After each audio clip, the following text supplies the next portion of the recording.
Hey everyone, LWJ here, and you'll have to excuse the background noise. Hopefully there's little or none, because one of my neighbors is playing their radio out loud. And I think it's either English or Spanish, but I don't know. Anyway, I thought I'd give you guys another top 10 list. So, and it's going to be, as you can tell from the title, my top 10 actors who played the Doctor from Doctor Who. Now, my list may vary from yours, but you know what? You can make your own. And hopefully I can do this without my phone going off. And let me see, it actually went off. Nah, got a stupid email. But yeah, hopefully my phone won't go off and my sister's saying, hey, come get us, because they are actually down at the California Science Center. Her and my niece and my great nephew. But yeah, so let's get started. First of all, I'm gonna list the three that I am not leaving on. I'm not putting on this list. Not even honorable mentions, to tell you the truth. I think maybe one will be an honorable mention, but the other two will not be on this list. And my phone just went off again. Another email. Oh, another one of those stupid ones. Okay. So anyway, like I said, these three I'm gonna leave off the list, and I'll explain why after I do the after I put it up there.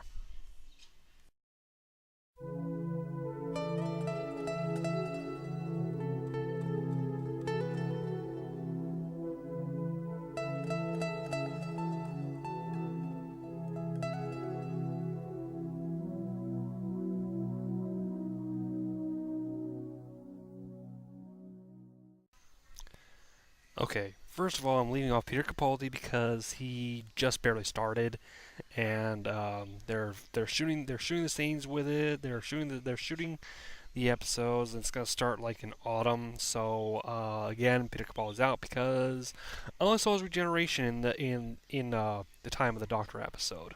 A lot of people actually bitched about that because it was like a quick short. You just see Matt Smith go like this and boom. It's like almost like a friend of mine saying he sneezed and boom, he was Peter Capaldi. When actually I saw the whole episode, and the whole regeneration started when the Time Lords gave. Oh, spoiler alert! When the Time Lords gave what's his name um, Matt Smith Matt Smith's Doctor a new regeneration cycle, because technically, because of the fact that Time Lords can only regenerate 12 times. John Hurt's not counted. John Hurt was counted, and my phone's going off again. It's an email, and one of my alerts for emails is the TARDIS sound. Sorry. And like I said, John Hurt is counted as one plus the one where David Tennant did at the end of Stolen Earth, beginning of Journeys, and that regeneration is counted. Matt Smith was supposed to be the last form of the Doctor. Time Lords gave him a new regeneration cycle, and the first one is Peter Capaldi. He started the regeneration after that, after they gave him that. A lot of people don't see that. All they see is that he just went boom, that's it, and they bitched about that. They didn't realize that hey, he started right there after the Time Lords gave him the regeneration cycle. The other one I'm leaving out is the Sixth Doctor, which is Colin Baker. A couple reasons why. One, I only saw the episode where Peter Davison regenerated to Colin Baker, and the other reason is because from what I heard, Colin Baker really wasn't the most popular Doctor. Matter of fact, a lot of people didn't like him, and that he pretty much killed the classic series. You might have your own views on that, but I've heard that's what I've heard. And the other one I'm leaving out, which I would probably consider to be an honorable mention, well, or if I was doing top 11 like Doug Walker, the Nostalgia Critic, which I don't, but if I was doing like that, he would be on the list, and that's Patrick Troughton, the second Doctor, because I actually liked him. I saw him in the episode, I can't remember, it's the only one that's on Netflix. Okay, I would have loved to have seen the other episodes, especially the series the War Games, which is his last series, and I would have loved to have seen some of those. Um, but unless I can find like DVD sets of each one, I can buy them on like Amazon or something. I'm stuck with watching them on Netflix. So, anyway, the next those are the ones I'm leaving off. Two I'm leaving off because I haven't seen very many of I haven't seen any episodes of them, and one I will consider an honorable mention. So, let's get started with the actual list, shall we?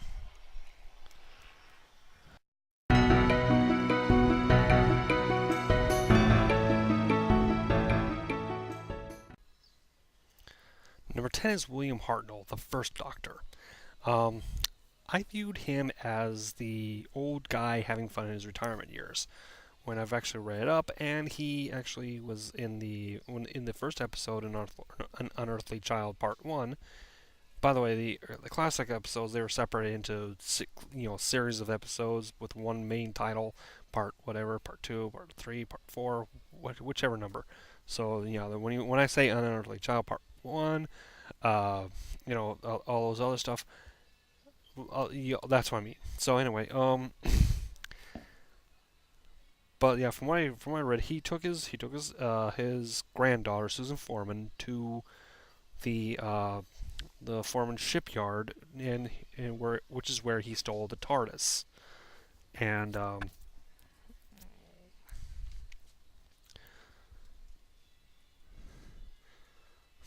but yeah, he had some interesting adventures. The only one I've seen was the Aztec one, but I think I would love to see where he first meets Daleks, and he first meets whatchamacallit, the Cybermen, which is the last series of episodes. This is the 10th planet. Um, but yeah, that's that's my number 10.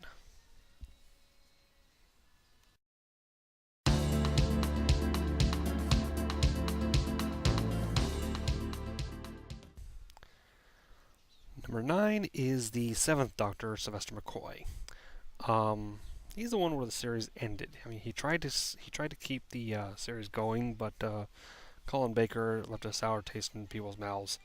I'll let you know this is actually second take of this list. And my original list, he was number 7.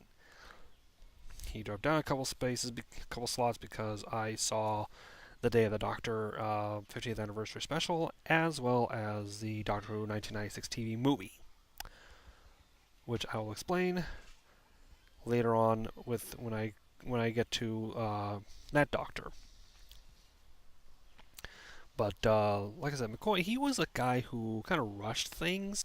I actually did like him. He did I liked him, and I think that just kind of gets me about the 1996 TV movie, which he did make an appearance in because they had to regenerate. They had to make him regenerate to the next one, and he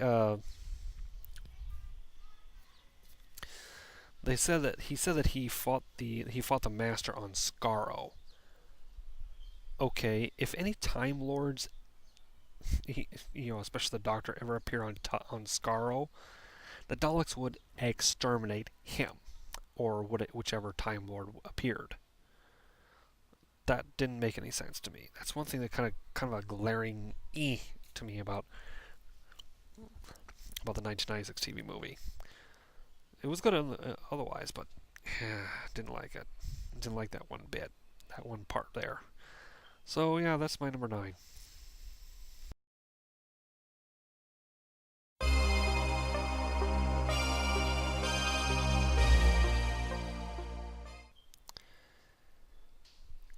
And speaking of the Eighth Doctor, my number 8, by sheer coincidence, is the Eighth Doctor, Paul McGann, from the 1996 TV movie.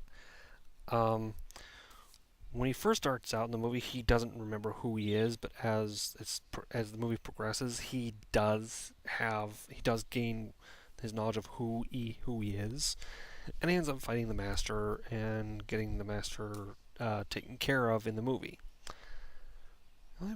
Another problem I have with that movie is the fact that the Master was played by Eric Roberts. Eric Roberts is not exactly one of my favorite actors, to tell you the truth. But yeah, so yeah, that's my number 8.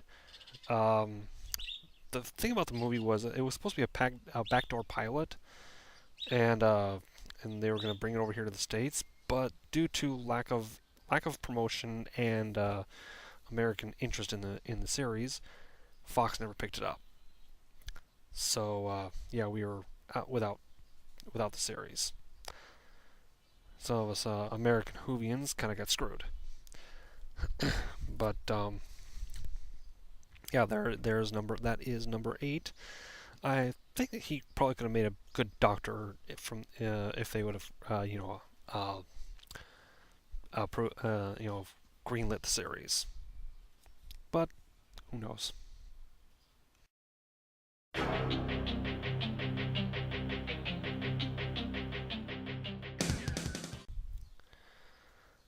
Number 7 is the War Doctor. He's the doctor that fought the Time War and you know uh, supposedly killed all the Time Lords and Daleks and whatnot. But in actuality, if you see the Day of the Doctor episode, him and all the other doctors locked Gallifrey in. Oh, spoiler alert! Locked Gallifrey, froze Gallifrey in an instant in time. Awesome bit right there. Um, Now, when I saw it, I was all like, oh, I liked how John Hurt played the Doctor. He was pretty good. Um,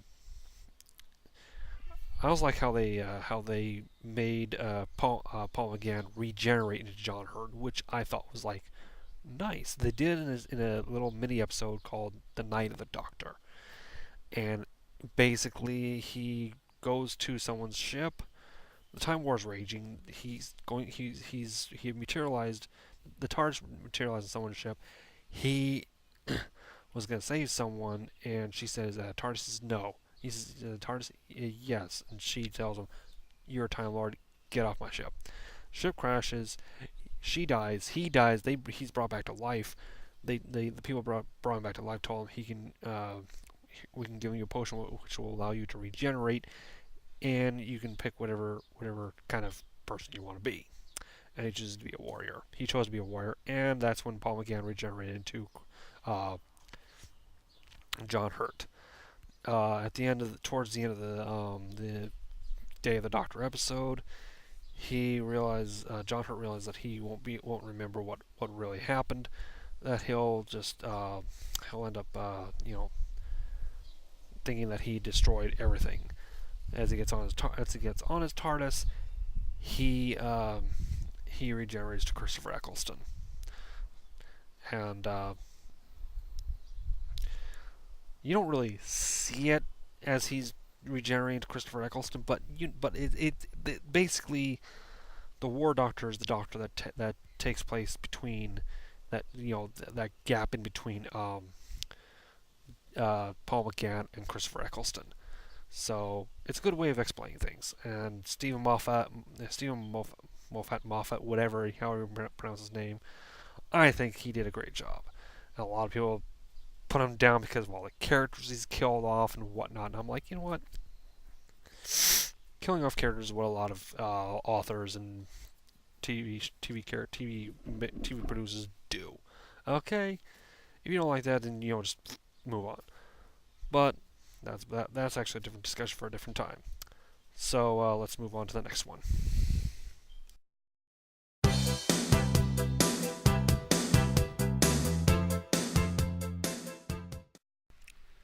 Okay, Sorry for the change of location. I'm at work now. So now, number 6 is the Fifth Doctor, Peter Davison. Um, let's see. What can I say about Davison? I mean, aside from him being at the time was the youngest Doctor that was taken over by Matt Smith after when Matt Smith took over in 2010. Um, he took over after the long run of Tom Baker. Uh, an interesting story about um, Peter Davison is that in one of his marriages, he had a daughter, Georgia Moffat, because Peter Davis's birth name is Peter Moffat. No, not Moffat, a certain Doctor Who showrunner. What his name is, Stephen Moffat. It's Moffat, Moffett, I think. Moffat is spelled Moffat. There's a little difference in the lettering of the names. Um,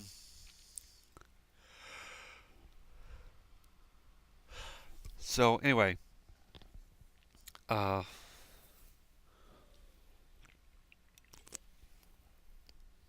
sorry, one of the people gave me a thing of canned coffee.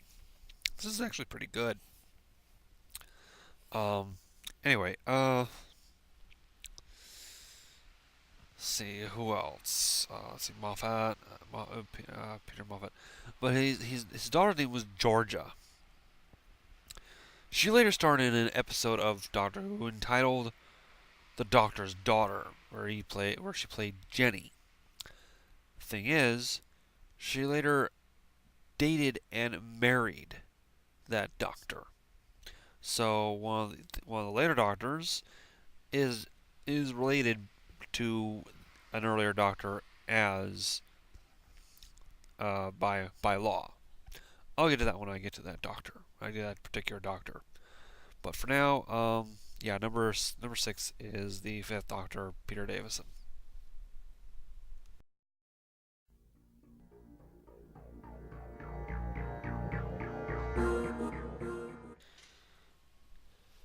Number 5 is the recently outgoing Doctor, Matt Smith. Um, he was a Doctor from 2010 to 2013. Let's see, what else? What can I say about him?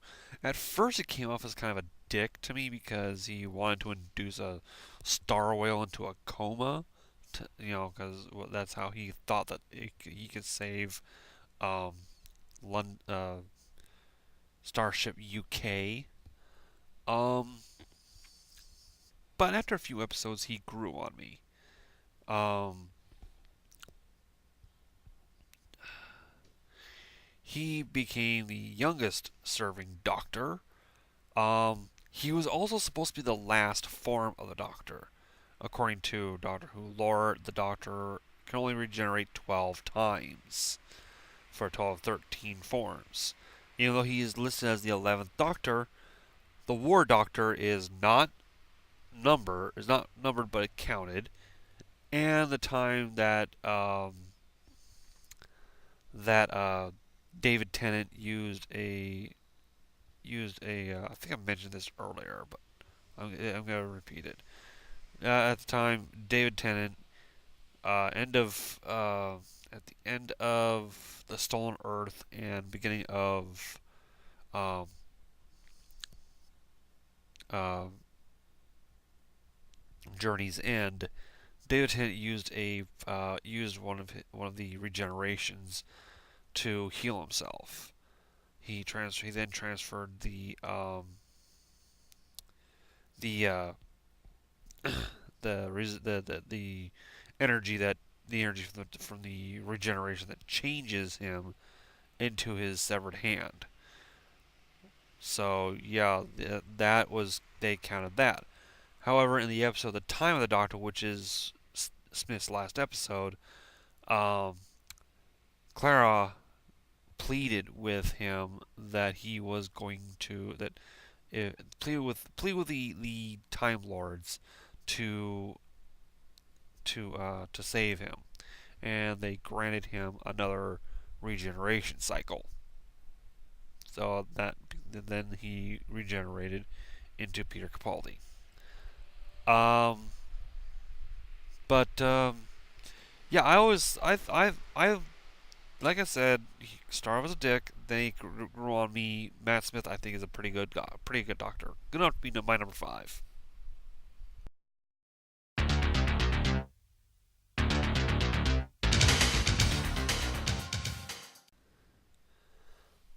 Number four is no, is the third Doctor, John Pertwee.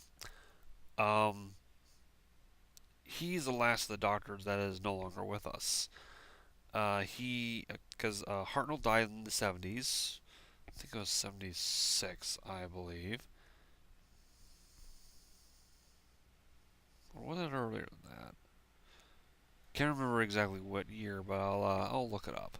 Troughton died in the 80s, and Pertwee died, I think, in 96, when shortly around the time that the TV movie came on. Um, but he was the first Doctor to. When we took over after Troughton felt that he was being typecast, and he uh, just quit. Just said, "That's it, I'm done." And it wasn't until Pertwee came along that they started using the term regeneration. Um, he was the first Doctor to actually physically uh, fight the enemies. He used he got physical in the fighting of the enemies. Um, he also used a vehicle. He's also the first, and I'm thinking the only Doctor so far to use a vehicle other than the TARDIS. Because at one point he worked for Unit.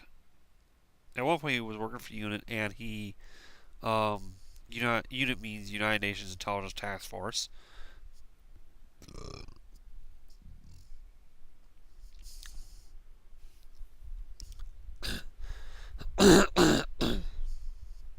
He I'm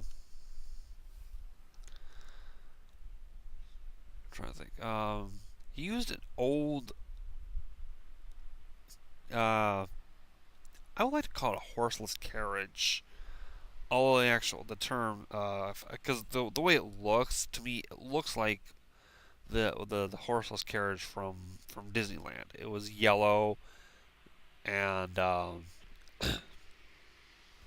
it just looked like it because my thing is my sister works at Disneyland. She drives one of those. She that's one of the things she does. She drives the vehicles up and down Main Street. Not all the time, but occasionally. Um, and one of those vehicles is the horseless carriage, or as they call it, the O3. Um, yeah, but yeah, the that's that uses he used that vehicle. Uh, what else can I say about Pertwee? But he was one of the better doctors, and my number four.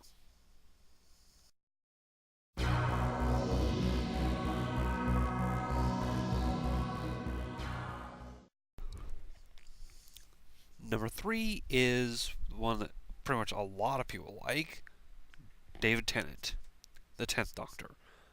Um, for me, I like him. He was a great doctor, but he was just a little too in your face for my liking. Um,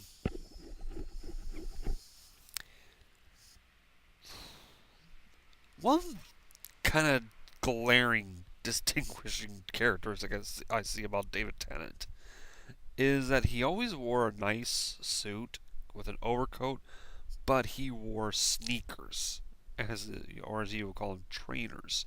And I'm like, you're wearing sneakers, Tennant. And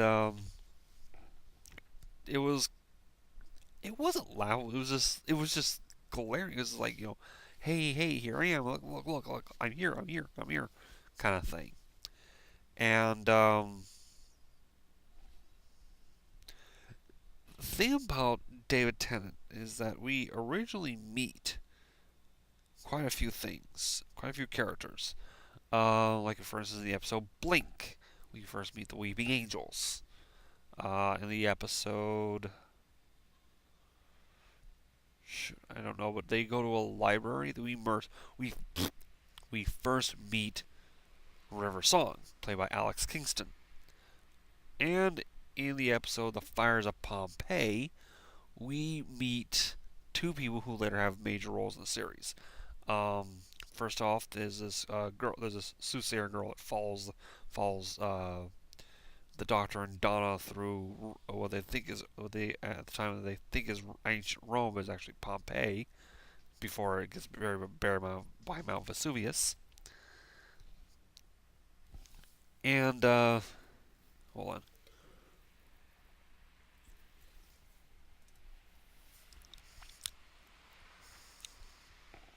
And it's actually Karen Gillan, who later plays Matt Smith's first first companion, Amy Pond, and a and art marble dealer and art collector, Caecilius, played by Peter Capaldi. Yeah, I think Capaldi is the first character to make an earlier appearance, the first Doctor actually to make an earlier appearance in the series. I'm not too sure about that, but I'm pretty sure he is. Um, I mean, it's funny. I can remember Jeremy John's review of the movie Pompeii. Someone said in the comments, "So at what point does the Doctor rescue save his future regeneration?" That cracked me up. Um, let's see. Let's see. But oh, and remember earlier I was talking about Peter Davison, his uh, his daughter Georgia, um, married a later Doctor. This is him. She married David Tennant. The episode "The Doctor's Daughter," which was an adventure with Tennant and two companions, Donna Noble and Martha Jones. Um, they they extract DNA from him and they create a female warrior, and it's played by Georgia Moffat. Georgia Moffat later on dates Tennant, and now they're married with a child and I think another one on the way. Not too sure. Um, let's see who else. What else can I say about that? Oh! He was also in an episode. This is before he started dating his daughter, but he was also in a charity episode. Every so often, they do a charity episode, and this one was called Time Crash. It was after it was after what was it the one where it was after the Doctor had battled the Master. I'm not. It was Martha Jones' last episode. Yeah, it was after the Doctor battled the Master, and Martha Martha left.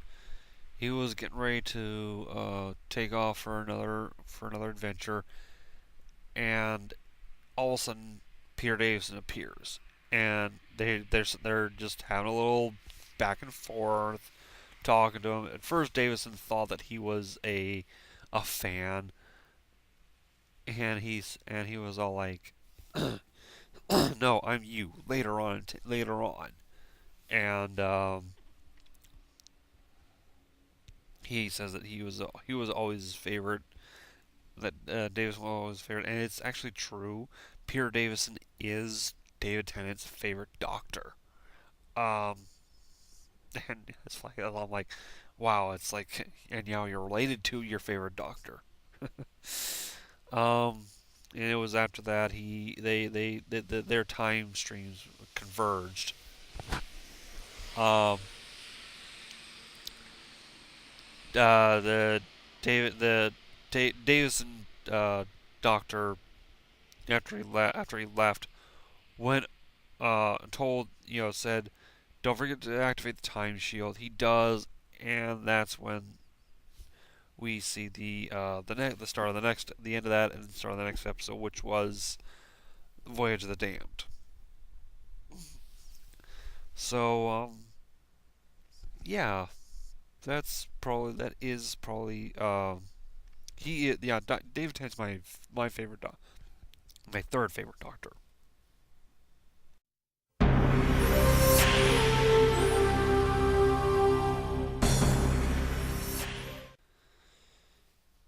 Number two is the fourth Doctor, the longest running Doctor and the oldest surviving Doctor, Tom Baker. Um, the one thing that makes him stand out is that scarf. And interesting thing, if I was ever, I told someone earlier today at a birthday gathering I was at that if I was to ever um, like attend a science fiction convention or some kind of convention, I would cosplay. The first day I would go, I would let my hair grow. I would get the brown coat, uh, a pair of pants, shoes, and the scarf. I would get the scarf and cosplay as Tom Baker. Second day I would go. I would get my hair cut a little bit, get a long coat, nice suit, pair of sneakers. I got a pair of sneakers on right now that will do, and go as David Tennant. And the last day I would probably go as my favorite, which will be the next one. When I say number one, I'll get to that. Which if you're keeping track right now, you know who it is. But I'll get to that. But I'll say who it is when I get to it. Anyway, Tom Baker he had the longest run as a doctor. Um, I believe he also had the most companions. He also had, I think he was the first to have the only non-biological companion, and that one being K9, a robotic dog. Um,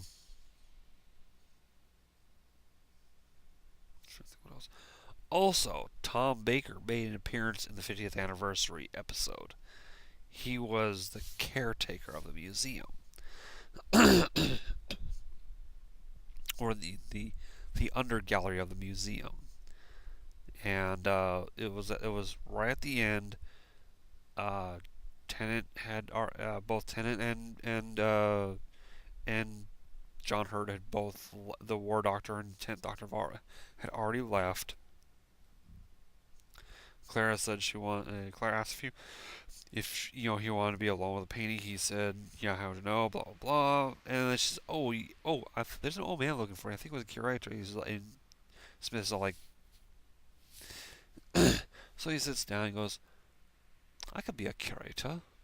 I'll be great at curating. I would be the curator. I could retire here. I could retire here and be the curator of this place." And then you hear, I really think you might. And people who hold this series heard that when they heard that big booming voice, they knew instantly it was Tom Baker. He, Smith gets up, he looks at him. I don't. He's like, "I never forget a face." And he goes, "Of course you don't. Matter of fact, in later years, you might be revisiting some of those faces, or maybe the old favorites, eh?" So and they go back and forth. Oh man, it was incredible to see Tom Baker once again. Sure, he's gotten older, he's got gray hair, but it's just Tom Baker was just iconic. I mean, it, even in the Family Guy episode, um, uh, Blue Harvest, where they do where they or as a lot of people like to call it, the Star Wars episode. There was a scene where they're going through hyperspace, and you see you hear what's his name? Peter goes, "Man, traveling in hyperspace is always so weird." And then you see the the opening for one of the openings for Tom Baker's like dun dun dun dun dun dun dun dun. It's like I'm like, oh my god, it was hilarious. Um, but it's just the Tom Baker, like I said, was iconic. He was up until David Tennant, he was everyone's favorite Doctor, and I can see why. He was just great. Um, but not gonna have to be my number one.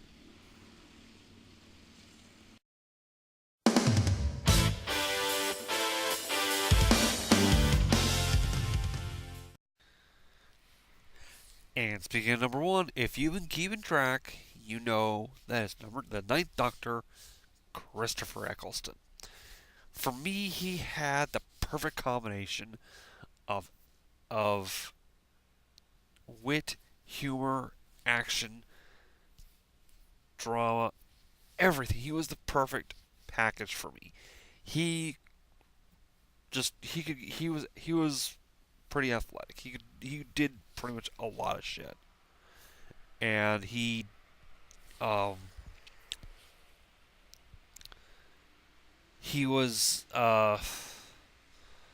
he could go from being funny and comedic 1 minute to being dead serious the next, like the turn of a coin, like that. Perfect example is episode World War III, where he's in a him, Rose Tyler, and let me do this right here. Um, gotta get out my sorry, getting out my straight slaving over here. Stupid. Anyway, get out get out my wallet. Do it right.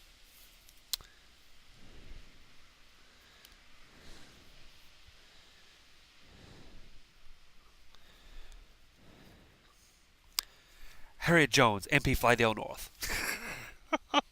Sorry, I gotta do it that way because that was just a running gag during during the lady's time as a character, and in when after she was made after she became the prime minister, she would always go Harriet Jones, Prime Minister, Harriet Jones, former Prime Minister. It was always followed by, yes, we know who you are, and it was that I thought was funny. But back on Eccleston. In the episode, he locked himself in the Parliament room. They locked themselves in that, and he goes, why don't we find? It's like, why do they want the Earth? Why does Slindy want? Why do the Slindy want the Earth? He goes, let's find out. Smiling, you want to destroy the Earth? Why? And they tell him. He goes, okay. Click. Closes it up again. Um, Another perfect example of how you can just turn the drop of a hat is his last episode, the parting of the ways. He took the TARDIS and boarded the main Dalek ship, and he was all like, "Let's go meet the neighbors." Goes out, dead serious, just absolutely dead serious. Um,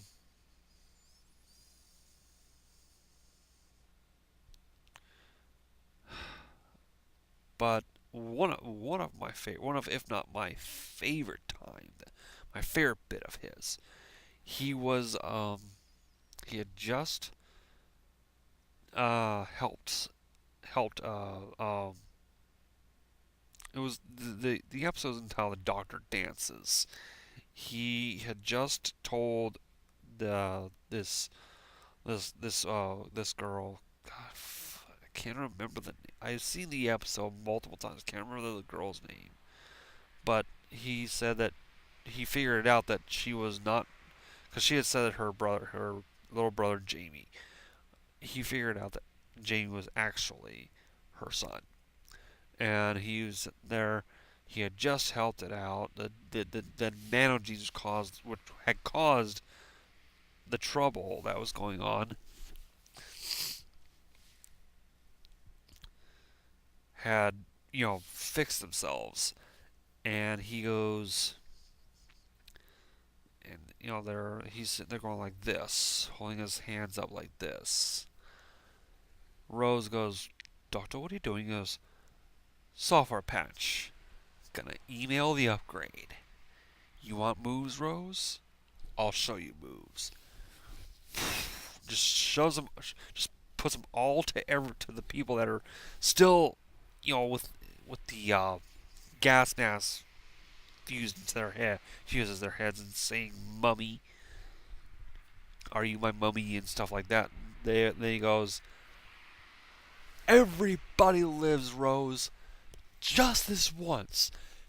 Everybody lives." Which is my personal favorite. Probably I think my personal favorite Eccleston moment. And I thought he was just the best Doctor. And he's actually the first Doctor I saw, because I started watching during his episodes, and yeah, to me he is the best Doctor. Um, Now in the future, I've got two more top 10 Doctor Who top 10 lists. Um, I've got I've got my favorite companions. I mean, come on, I can't do a favorite Doctor list without doing favorite companions. And my favorite Doctor Who episodes. I would say enemies by having I can't tell. I can't say all because I haven't seen all the enemies. Plus, if I did, number one would be the Daleks, because they're just pure evil.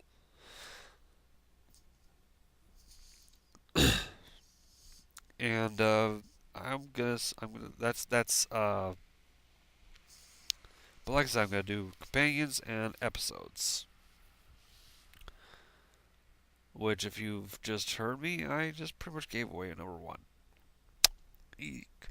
So, be sure to stay tuned for those two top 10 lists. I've also got a couple of non Doctor Who top 10 lists to do. One's gonna be on classic Hollywood films. Basic criteria for that one is I have to have seen it, and it has to be before 1970, which is before my time. I was born in 1973, and I have had a chance to see these movies, and I think they're just great. And my other top 10 non Doctor Who related top 10 list is top 10 sports movies. Because one of the things I like is I like sports movies. I'm a sporting person, and I like sports movies. So be sure to stay tuned for that. Until next time, this is LWJ saying thank you all for watching. Oh, also, I'd like to hear your top 10 doctors, or top 5, whatever your list is. Let me know in the comment section below, or make a video of your own. Be sure to mention it to me on Google Plus. Until next time, this is LWJ saying thank you all for watching. See y'all next time. Take care of yourselves.